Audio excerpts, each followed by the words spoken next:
قربان کر دیا، امام الانبیاء صلی اللہ علیہ وسلم کے قدموں میں زندگی بسر کی۔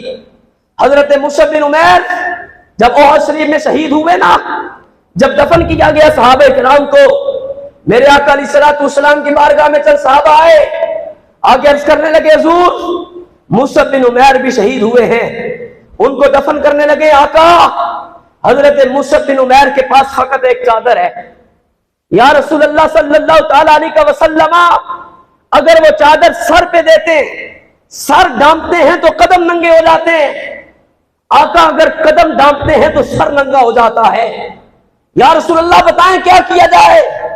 میرے آقا صلی اللہ علیہ وسلم نے فرمایا میرے مصعب بن عمیر کا چہرہ چادر سے ڈانپ دیا جائے اور قدموں پہ گھاس ڈال کے دفن کر دیا جائے۔ یہ نبی پاک صلی اللہ علیہ وسلم کے صحابہ ہیں